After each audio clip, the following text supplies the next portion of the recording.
Seja bem-vindo ao Podcast Fronteira. A mensagem que você vai ouvir foi pregada na nossa igreja na Barra da Tijuca, no Rio de Janeiro.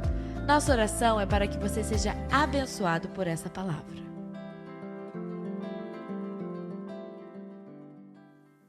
Vocês sabem que eu sou psicóloga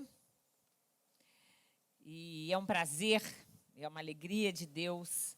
A minha profissão sempre foi. Quanto mais o tempo passa, mais eu vejo a bondade de Deus comigo. Graças a Deus também, porque sou pastora. Mas é muito interessante, porque nas duas situações, eu sempre lidei com crises. Crises existenciais, crises pessoais. Ninguém procura um psicólogo quando está tudo bem. E raramente alguém marca um gabinete também quando está tudo bem. Então, a gente sempre acaba atendendo pessoas em crise ou em momentos de transição, ou, graças a Deus, também. Gabinetes acontece muito, mas isso é óbvio, quando a pessoa vem falar de uma vitória, trazer uma bênção, pedir uma orientação. Mas em consultório é sempre crise. Sempre situações limites, situações onde tem um desequilíbrio, uma alteração, uma instabilidade, uma incerteza, um momento de colapso, um momento de decisão, um momento de recessão. Alguma coisa está paralisada, alguma coisa está estagnada e a pessoa precisa de ajuda e, como profissional, a gente estava lá. Mas a verdade é que hoje eu quero falar não só sobre crises, mas, acima de tudo, sobre atitudes bíblicas diante de crises. Atitudes bíblicas diante de crises. Todos nós passamos por crise. A gente pode definir crise como uma mudança brusca, uma alteração importante no desenvolvimento de um evento ou de um acontecimento. E a palavra crise pode ser usada em diferentes contextos. Na medicina, quando você diz que uma pessoa está em crise, é porque no curso de uma doença houve uma piora. Alguma coisa aconteceu de diferente. Mas a gente pode falar de crise política, nós estamos vivendo isso no Brasil. A gente pode falar de crise moral, nós estamos vivendo isso no mundo. Nós podemos falar de crise econômica também, a gente sabe que está abrangendo o mundo todo. Crise existencial, quem eu sou, por que eu nasci, para onde eu vou, o que eu vou fazer da minha vida, por que eu sou dessa forma. Crise de ansiedade, que muitas vezes, quando vem, paralisa, traz para a pessoa aquela sensação de que alguma coisa não está bem. Crise de choro. Tem gente que tem crise de choro no momento que recebe uma festa surpresa. Tem gente que tem crise de choro quando recebe uma notícia ruim. Uma crise de choro, crise de consciência. Aquele momento em que a gente para e começa a pensar no que a gente fez, como refazer as coisas. Crise de nervos, crise nervosa, crise dos 30. Quem é que passou pela crise dos 30? Tem gente... Crise dos 30, né? Aquele período em que a gente vai chegando e fala, meu Deus, 30 anos, agora a gente começa a perder algumas coisas, começa a perder neurotransmissores, a vida realmente muda depois dos 30. Crise dos 7 anos do casamento, dos 10 anos de casamento, dos 15. Tem gente que inventa a crise, todo ano do casamento tem crise. Quando, na verdade, não existe crise estipulada por ano. Mas a verdade é que são crises. A crise é sempre um momento perigoso, é sempre um momento desgastante, é um momento em que a gente precisa parar para pensar que vai implicar em algo pessoal ou até mesmo interpessoal. E quando a gente está em crise ou uma crise se aproxima, há duas piores formas de lidar com a crise. A primeira é a negação. Ocultar e transferir culpa. Negar. Aquela pessoa que diz, não, está tudo bem, e não enxerga, não identificar que há uma crise, que há uma situação de crise. Ou pior ainda, aquela pessoa que, ao entrar em crise, sempre acha que a culpa é do outro. Nunca consegue fazer uma autoavaliação. E a gente, na verdade, essa transferência de culpa, essa questão de negar que a crise existe ou que fiz alguma coisa errada para entrar nessa situação, é uma questão antiga. primeiro homem, Adão, já agiu dessa forma. Quando ele peca, Deus vem, como vinha todas as tardes para conversar com ele. A Bíblia diz assim: ouvindo o homem e sua mulher os passos do Senhor Deus que andava pelo jardim, quando soprava a brisa do dia, esconderam-se da presença do Senhor Deus dentre as árvores do jardim. Mas o Senhor Deus chamou o homem perguntando: aonde você está? E ele respondeu: ouvi teus passos no jardim e fiquei com medo, porque estava nu, por isso me escondi. A crise faz isso. A pessoa se esconde, a pessoa se isola, a pessoa não quer tocar nesse assunto. E Deus perguntou: quem lhe disse que você estava nu? Você comeu do fruto da árvore que eu lhe proibi comer? E disse o homem: foi a mulher que me deste como companheira. Aí o Senhor pergunta à mulher: o que você fez? Aí ele respondeu: a serpente me enganou e eu comi. O homem culpando a mulher culpando a serpente, mas a verdade é que os dois estavam passando, naquele momento, por uma grande crise que mudou toda a história da humanidade. E o segundo grande erro na crise é a procrastinação. É empurrar a resolução de uma crise. Há um texto muito interessante, 2 Samuel 21, que fala da história de Rispa.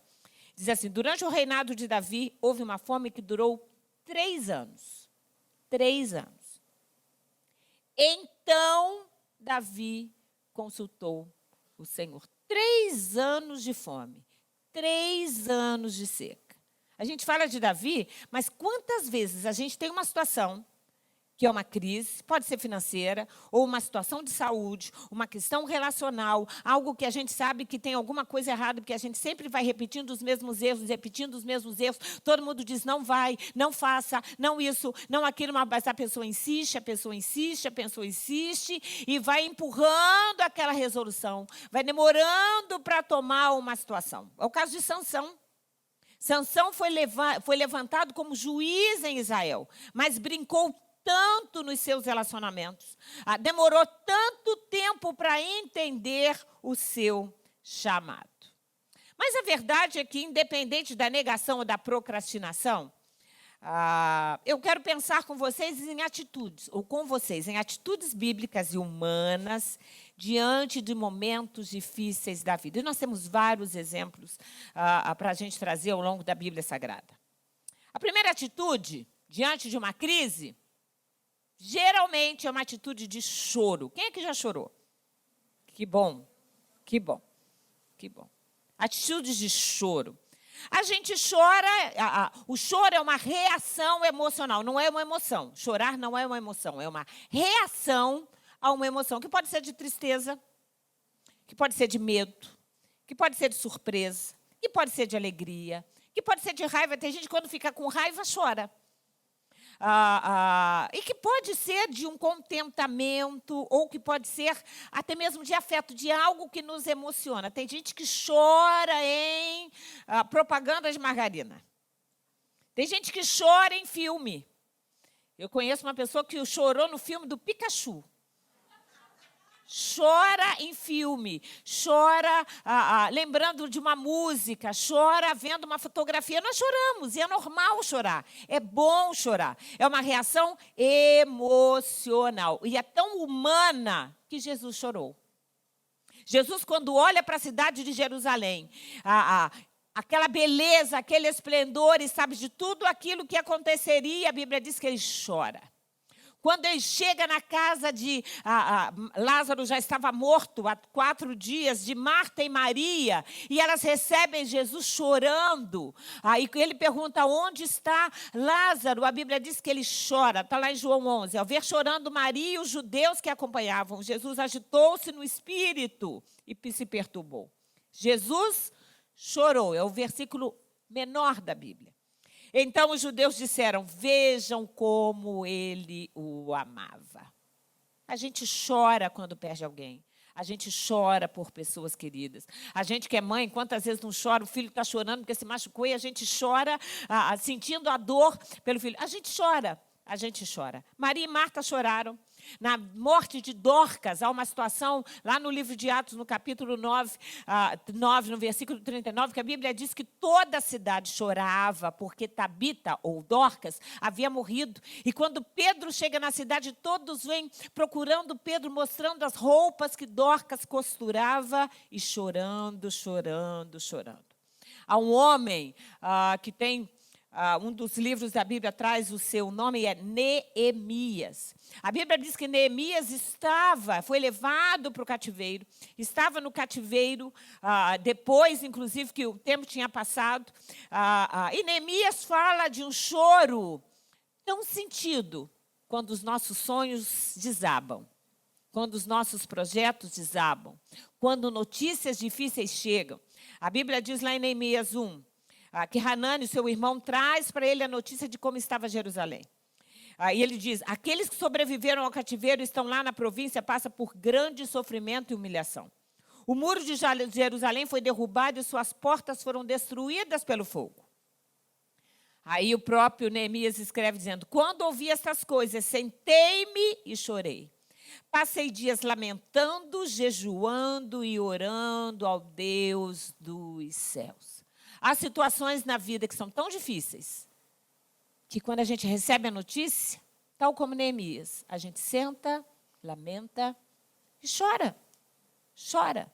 Chora naquele sentimento de impotência, chora porque aquilo é injusto, chora porque aquilo é amargo, chora porque a gente não quer passar por aquela situação, a gente simplesmente chora. Mas lá em Neemias, capítulo 2, a Bíblia diz assim, no mês de Nisan, no 20º ano do rei Artaxerxes, na hora de servir-lhe o vinho, levei-o ao rei. Nunca antes eu havia estado triste na sua presença. Por isso o rei me perguntou, por que seu rosto parece tão triste se você não está doente? Essa tristeza só pode ser do coração. Que rei interessante. Ele diz para Neemias, por que você está tão triste? Você nunca teve triste. Olha que ele era copeiro, estava no exílio, e aquele rei pergunta para ele, só pode ser tristeza do coração. Tristeza do coração, aquela dor na alma, faz a gente chorar. Mas tal como Neemias, porque logo depois ele consegue cartas, vai para Jerusalém, vê toda a cidade destruída. A Bíblia diz que ele sai andando pela cidade, aí depois que ele vai acompanhado de várias pessoas, aí ele decide, vamos reconstruir o muro da cidade. Isso mostra para a gente que às vezes em momentos de crise a gente chora. Há momentos de crise em que a gente se lamenta. Há momentos em que, às vezes, a gente tem que tirar alguns dias para chorar, para colocar o nosso coração diante de Deus, para sarar o nosso coração. Mas depois a gente levanta e reconstrói os nossos muros. Depois a gente levanta e acerta a empresa. Depois a gente se levanta e organiza a nossa carreira. Depois a gente se levanta e investe tempo, não é afeto na nossa família. A gente busca Deus para novos projetos. A gente vai orando, se for o caso, vai jejuando, pedindo, Senhor, lava o meu coração, limpa a dor, limpa a tristeza, limpa as minhas memórias. E quando a gente percebe, os nossos muros estão de pé. Uma outra atitude perante uma crise, atitude de silêncio. E nós aprendemos isso com Jó. Que homem foi Jó. Num só dia ele perdeu todos os seus bens, todos os seus animais, todo o seu rebanho e 10 filhos. Tudo. Aí ele perde a saúde e vai para a porta da cidade. A Bíblia diz que tinha feridas no corpo inteiro. E ele vai raspando o pus das suas feridas. A ponto das crianças olharem para ele, zombarem deles, das pessoas desviarem do seu caminho. E Jó, com todo esse sofrimento, a própria esposa, no momento de aflição e angústia, chega e diz para ele, Jó, amaldiçoa o teu Deus e morre. A Bíblia diz que Jó estava quieto. E todas as vezes que Jó falava, a Bíblia diz, em nenhum momento saiu da boca de Jó alguma praga ou alguma palavra contra Deus.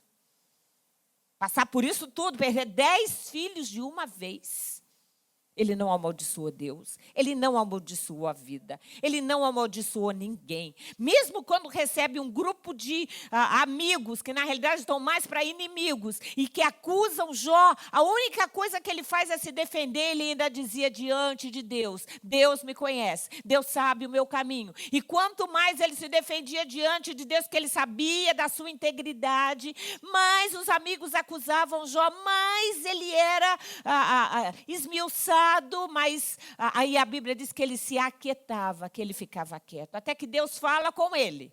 E aí, de fato, a gente percebe que Jó se aquieta o coração e Deus restaura tudo aquilo que Jó tinha. No silêncio, a gente pondera os porquês.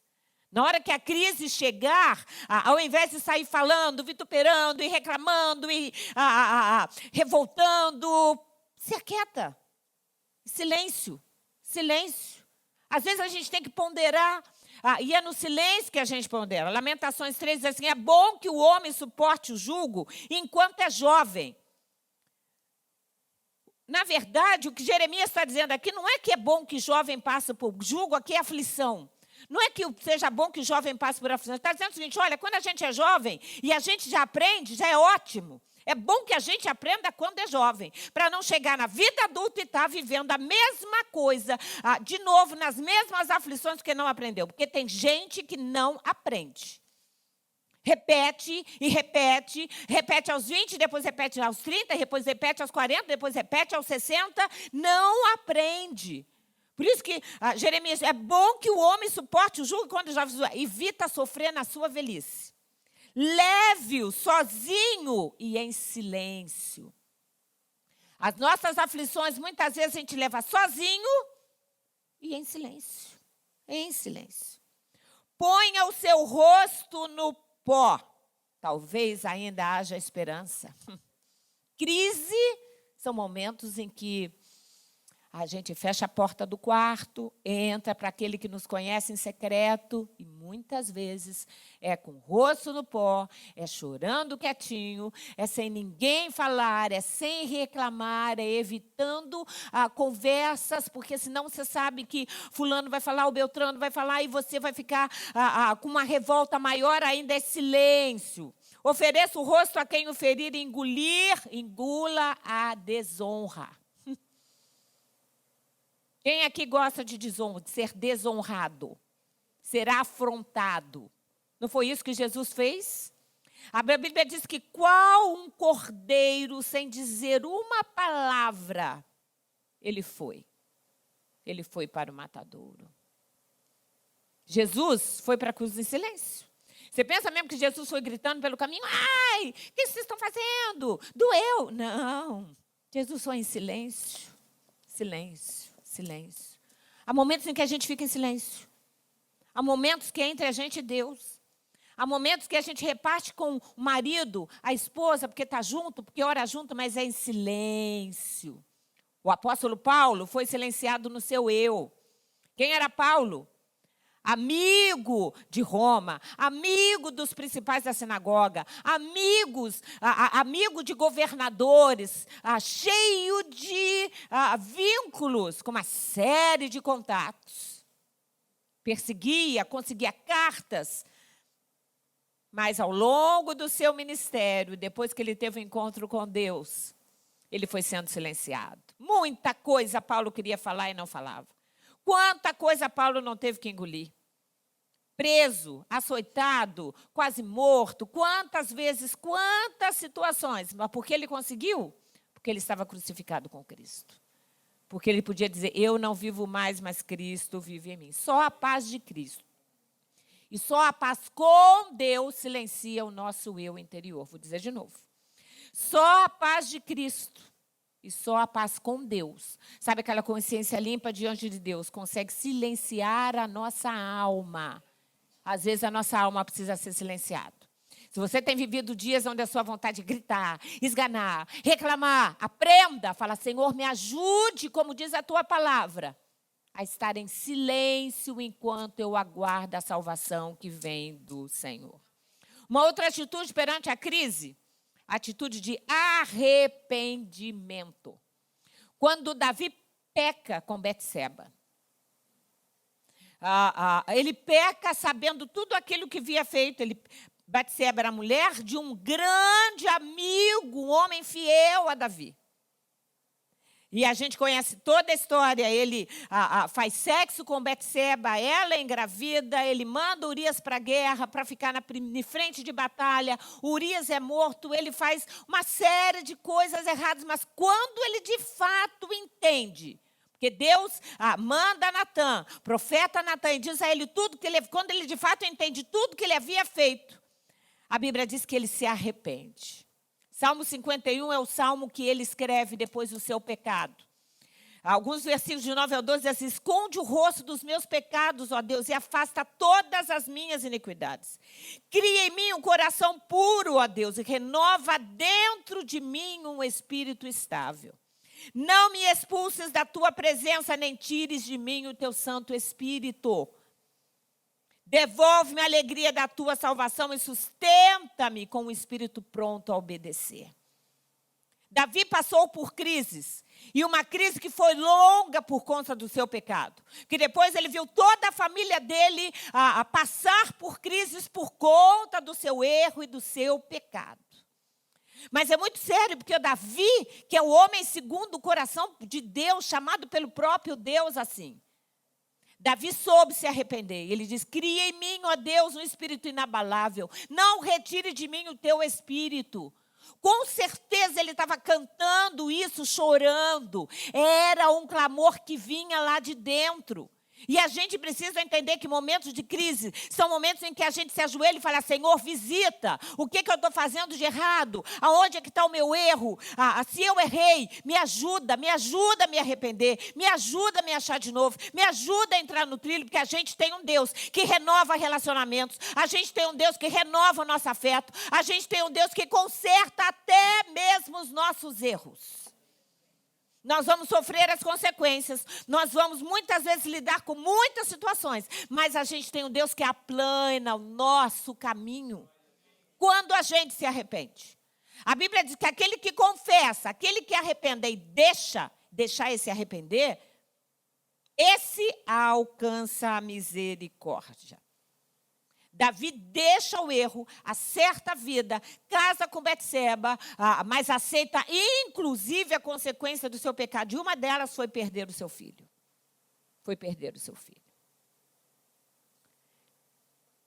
Saulo, que depois era conhecido como Paulo, ao se converter, também abriu mão das honras humanas, aceitou sofrer por amor a Deus, paga o preço até a sua morte. De um Saulo foi transformado em um Paulo. Porque arrependimento implica em novidade de vida. Uma pessoa que diz: eu estou arrependido, eu me arrependo, mas não apresenta novidade na vida, não tem fruto diferente, continua falando a mesma coisa, agindo da mesma coisa, repetindo os mesmos erros, essa pessoa não se arrependeu. Uma pessoa que diz: eu estou arrependida do meu erro, do meu pecado, quero consertar a minha vida, mas continua reproduzindo a mesma situação, se não tem novidade de vida, não tem arrependimento. Uma outra atitude importante, atitude de conserto, de consertar a vida.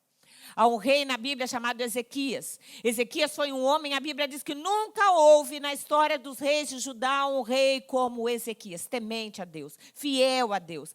Passa uma série de questões com diversos impérios, defende o seu reinado, é firme diante de Deus, só que de uma certa situação ele adoece. E quando ele adoece, está lá em 2 Reis 21, naquele tempo Ezequias ficou doente, quase morreu.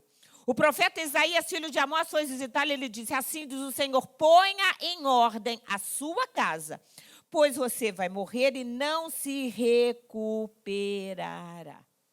E a Bíblia diz assim: Ezequias virou o rosto para a parede, orou ao Senhor e chorou amargamente. Esse é o único caso na Bíblia em que Deus dá uma direção. E aí Ezequias ora ao Senhor, diga: o Senhor sabe como eu tenho andado com integridade diante de ti. Mas é muito lindo porque Deus havia dito para Ezequias: conserta a sua casa, organiza as coisas. Em momentos de crise, a gente precisa organizar. Deus foi bondoso com Ezequias e deu mais 15 dias de vida para ele. Anos. Obrigada. 15 anos de vida para ele. E é muito lindo porque é o único caso na Bíblia de uma pessoa que viveu o restante da sua vida sabendo exatamente quantos anos ainda ia viver. Imagina se Deus diz para você: você tem 5 anos. Você tem 1 ano. Você tem 20 anos. Ezequias sabia quantos anos ele ainda teria. E dá tempo para ele organizar o reinado, organizar a casa, e ele faz isso. E ele faz isso tão bem que todo um peso de cativeiro que era para vir nos tempos de Ezequias é postergado para depois. Em momentos de crise, é momento da gente consertar a nossa vida. Em momentos de crise, hora da gente pensar e ponderar como é que a gente tem andado, o que a gente tem feito, o que a gente tem falado, como está o nosso contato com Deus, se nós estamos, de fato, arraigados na casa do Senhor. Um outro homem que viveu um momento de crise sério foi Pedro. Pedro, o apóstolo Pedro. Lucas 22 diz: o Senhor, no momento que Pedro nega Jesus, depois que ele nega 3 vezes e o galo canta, o Senhor voltou-se e olhou diretamente para Pedro. Então Pedro se lembrou da palavra que o Senhor lhe tinha dito: antes que o galo cante, você me negará 3 vezes. Saindo dali, chorou amargamente. Pedro, em crise, amava o Senhor, impetuoso, defendia o mestre. Sabe, Pedro com um coração que amava com todas as formas, naquele momento nega. Crise existencial, crise de fé, você pode chamar da crise que for, mas era uma crise.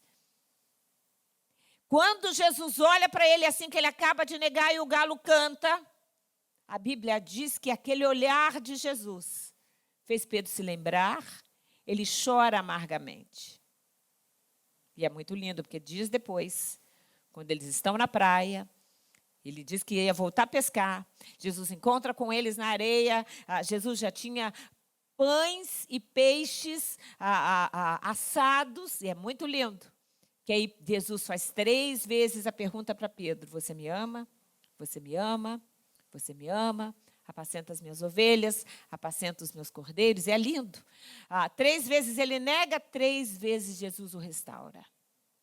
Pedro tem a chance de se arrepender. Pedro tem a chance de dizer para Jesus: Jesus, o Senhor sabe o quanto eu te amo.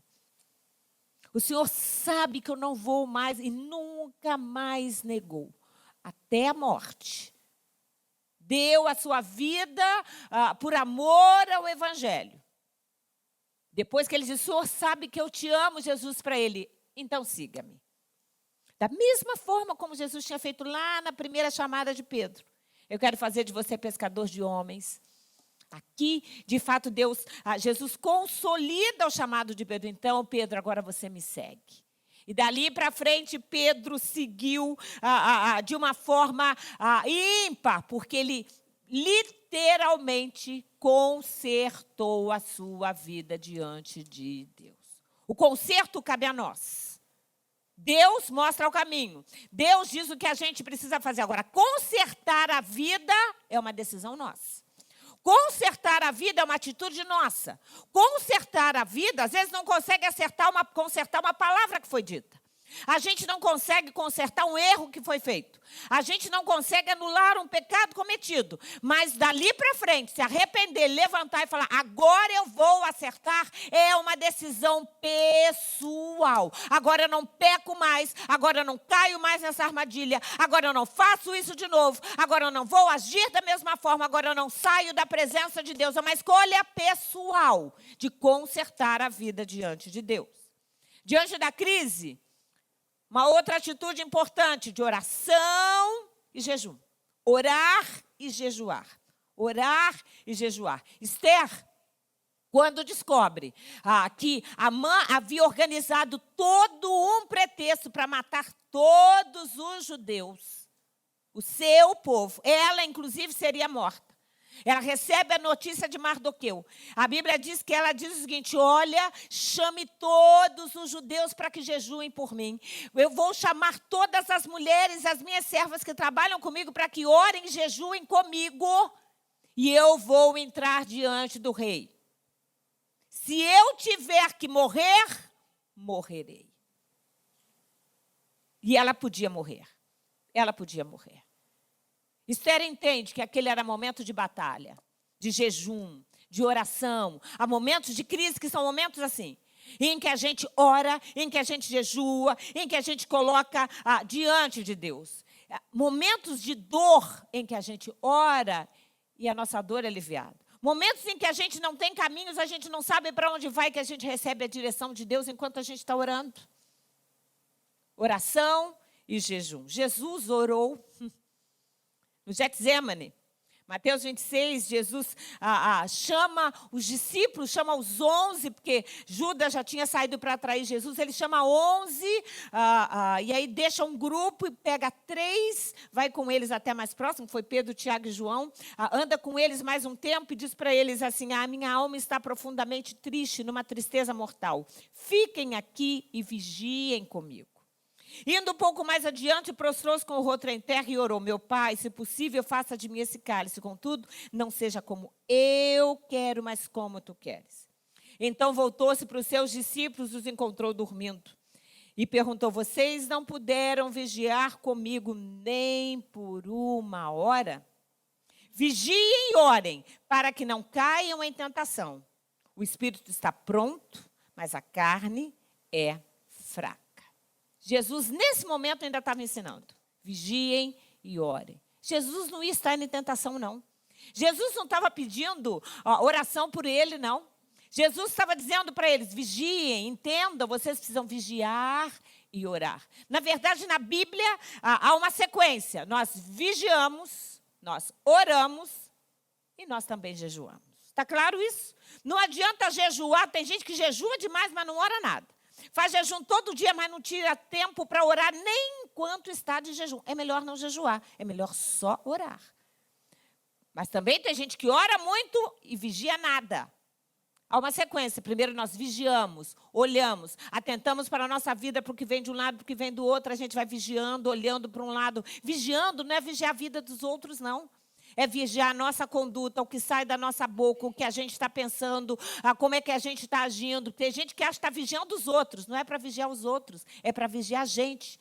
Né? Aonde eu estou colocando o meu pé? O que é que a minha mão está pegando? Aonde eu estou colocando os meus olhos? O que eu estou lendo? O que eu estou ouvindo? O que eu estou trazendo para a minha mente? O que está dentro do meu coração? Que tipo de sentimento eu tenho? Isso é que é vigiar. Isso é que é vigiar. É que a gente pensa sempre vigiando, olhando para fora, é olhar para dentro. A gente vigia com os olhos internos, olhando para dentro da gente, como o salmista diz: Senhor, eu preciso saber se há em mim algum caminho mau. Quantas vezes você já fez isso? De ajoelhar e falar: Senhor, hoje eu não quero falar, não quero saber o que está na vida, eu quero saber da minha vida, o que está mal comigo, aonde eu estou errando. A sexta atitude, a atitude de manter a mente firme, focada e preparada. Porque crises nós sempre teremos. Crises, nós vamos passar por algumas delas. Quem já passou aqui por mais de 5 crises que você possa lembrar? Quem passou pelo menos por umas 10 crises? Muito mais que isso ao longo da vida. Crises. Crise de saúde. Crises em todas as áreas da vida.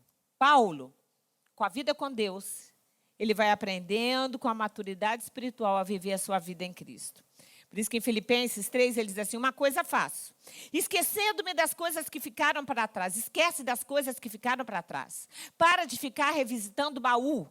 Eu sou psicóloga, terapeuta. Claro que de vez em quando você vai e puxa uma coisa lá atrás, a nível de terapia, mas não dá para fazer uma terapia só olhando para trás, porque a vida está aqui, é daqui para frente. Nem em terapia a gente faz isso. Porque, na verdade, a gente tem que olhar para frente. É daqui, com toda essa carga que eu tenho até hoje, com tudo isso que eu já vivi com Deus, aonde eu estou, para onde eu vou. E ele diz, avançando para as questões de prossigo para o alvo, a fim de ganhar o prêmio do chamado celestial de Deus em Cristo Jesus. Todos nós que alcançamos a maturidade devemos ver as coisas dessa forma. Maturidade. Uma pessoa madura não tem mente dividida. Uma pessoa madura não está pensando uma coisa hoje e outra coisa amanhã. Uma pessoa madura não é instável. Uma pessoa madura sabe o que quer. Uma pessoa madura não olha uma situação, seja um relacionamento que vê que está tudo errado, que a coisa está ruim, mas ainda assim fica insistindo que amanhã pode estar melhor, porque ontem pode estar pior. Uma pessoa madura, ela sabe aonde ela quer chegar. Uma pessoa madura, ela tem metas, ela olha para Jesus e ela vai em cima, prosseguindo para o autor e consumador da nossa fé. Tiago descreve assim, aquele que duvida é semelhante à onda do mar, levada e agitada pelo vento. Não pense tal homem que receberá coisa alguma do Senhor. Eu até quero, eu até oro, mas eu não sei. Eu não sei se Deus vai fazer, eu não sei se Ele vai dar, eu não sei. Aquele que duvida é semelhante à onda do mar. É alguém que tem mente dividida e é instável em tudo aquilo que faz. Um outro exemplo de um homem focado que sabia o que colocar na sua mente é Jeremias. Quando ele se lamenta no livro de Lamentações, ele manteve a sua mente em Deus na crise durante o cativeiro. Ele diz assim, lembro-me da minha aflição, do meu delírio, da minha amargura, do meu pesar. Lembro-me bem de tudo isso, a minha alma sabe muito bem. Todavia, lembro-me também do que pode me dar esperança. Graças ao grande amor do Senhor, não somos consumidos, pois as suas misericórdias são inesgotáveis. Renovam-se a cada manhã. Aí ele diz, digo a mim mesmo. Nas crises, o que você anda dizendo para você? Quando a aflição bate a porta, o que você anda dizendo para você? De novo, não vai dar certo, não vou conseguir. O que você anda dizendo para você? Quais lembranças e memória você faz questão de revisitar, de trazer à tona? São coisas boas? Você lembra das bênçãos de Deus? Conta as bênçãos e conta quantas são? Ou fica pensando só em todas as agruras e tristezas e chateações e palavras e fatos e coisas que as pessoas fizeram? Ele diz o seguinte, olha, eu digo a mim mesmo, a minha porção é o Senhor. Você pode dizer isso? A minha porção é o Senhor? Você está dizendo o seguinte, tudo para mim é Deus. Tudo. A minha porção é a minha maior alegria, o meu melhor amigo. Tudo que eu tenho é o Senhor. É a porção da minha vida. É a coisa mais importante. Enquanto Deus não for a coisa mais importante da nossa vida, nós vamos sair de uma crise e entrar em outra, de uma crise e entrar em outra, de uma crise e entrar em outra. O casamento sai de uma crise e entra em outra. O relacionamento sai de uma crise e entra em outra. O trabalho está sempre em crise. Enquanto a gente não entender e colocar Deus como a melhor, como a porção da nossa vida, nós não vamos sair de crise. Integridade é uma outra atitude linda. Davi, quando estava sendo perseguido por Saul, há uma situação em que ele estava escondido dentro de uma caverna, você conhece essa história? Saul entra na caverna para fazer as suas necessidades físicas. Davi tinha todas as possibilidades de matar Saul naquele momento. Ele chega a conversar com Saul depois que Saul se ausenta. E ele ainda chama Saul, que estava perseguindo com um exército atrás dele, ainda chama Saul de meu Senhor. Meu Senhor. Que integridade teve Davi. Tem gente que, na hora da crise, se ela pode prejudicar quem está prejudicando, as frases são, vai ter revanche. Você vai ver que quantos paus se faz uma canoa. Quem conhece essa expressão? Vou devolver na mesma moeda. Não vou deixar barato. Vai ficar caro para a gente. Quem devolve, fica caro para a pessoa que devolveu. José Lembra de José? Vendido pelos irmãos, passando uma série de dificuldades, foi para a casa de Potifar, perseguido injustamente, foi preso, 4 anos na prisão. Só histórias ruins depois dos seus 17 anos. Anos difíceis, anos de crise, anos em que um rapaz muito bem criado está jogado dentro de uma prisão sem ter a mínima noção de como seria o seu futuro. E o futuro de José só foi abençoado porque ele soube manter a sua integridade no momento da crise. Ele soube ser fiel ao carcereiro. Ele soube ser fiel a Potifar. Ele, acima de tudo, manteve a sua fidelidade diante de Deus. Daniel, a mesma coisa. Quando estava já sabendo que estavam armando para jogá-lo nas covas dos leões, ele mantém a sua integridade, a sua oração, o seu devocional. E na hora de, assim como Sadraque, Mesaque e Abednego, na hora de ir para a fornalha, se Deus me livrar, amém. Mas se Ele não me livrar, eu não vou romper a minha aliança com Deus. Hora de crise é hora da gente firmar os nossos conceitos. É hora da gente firmar os nossos valores. Não é hora da gente vender a nossa moral. Não é hora da gente perder a fé. Não é hora da gente duvidar de Deus. Não é hora da gente procurar saídas humanas. É hora da gente se colocar diante de Deus e falar: Senhor, eu não vou abrir mão da fé. Eu não vou abrir mão de Deus. É hora de perseverar. Estevão sabia que ia ser apedrejado. Coloca corretamente, justissimamente, tudo aquilo que precisava colocar diante dos seus acusadores. E persevera, olhos virados para os céus, olhando os céus abertos, sabendo que ia ser apedrejado. Mesaque, Sadraque, Abednego, Tiago, Paulo, Pedro, tantos outros. Hoje, algumas pessoas já perderam a vida porque perseveraram na sua fé. Atitude de fé é a última atitude importante. Nós cremos em milagres, nós cremos em livramentos, nós cremos num Deus que abre portas, nós cremos num Deus que é misericordioso. Mas se Ele não fizer, acima de tudo, nós cremos em Deus. Nós cremos em milagres, nós oramos por milagres, nós choramos por milagres. Na hora da crise a gente espera pela resposta de Deus, mas acima de tudo, de todos, a gente crê em Deus. Elias encarou 950 profetas, 400 profetas de Baal e 450 profetas de Aserá. Você conhece a história? Vem fogo dos céus, mas o que eles estavam esperando era chuva. Acabe, o rei, esperando chuva. Toda aquela questão por conta da seca, por conta da chuva. E a Bíblia diz que depois que isso tudo acontece, Elias sobe a montanha, coloca o rosto no pó e começa a orar. Começa a orar pedindo: Senhor, manda chuva. Senhor, manda chuva. Senhor, manda chuva. Senhor, manda chuva. E a Bíblia diz que por 7 vezes ele manda o ajudante dele olhar no céu para ver se tinha alguma nuvem. A primeira vez não tinha nuvem nenhuma e Elias continua orando em crise. Aí vem uma segunda vez, uma terceira vez, uma quinta vez. A Bíblia diz, na 7ª vez o servo diz: há uma nuvem pequena do tamanho de a mão de um homem. Quando Elias ouve isso, ele diz para Acabe: Acabe, volta porque vai chover. Antes mesmo de começar a orar, ele diz assim: já estou ouvindo barulho de chuva. Isso é fé. É olhar para um céu lindo, aberto, sem uma nuvem, e ouvir barulho de chuva. No meio da crise, aprenda a ouvir o barulho da chuva. Pode ser que ela não caia hoje, pode ser que ela não caia em uma semana, mas a chuva vem. Elias orando, boca no pó, oração de fé, mas em nome de Jesus, no meio da crise, aprenda a ouvir o barulho da chuva. Isso é fé, é uma atitude de fé.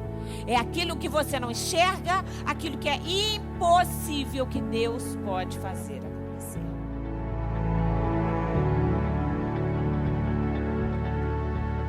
Se quiser saber mais sobre nós, visite nosso site fronteira.church ou baixe nosso app Fronteira. Que Deus te abençoe.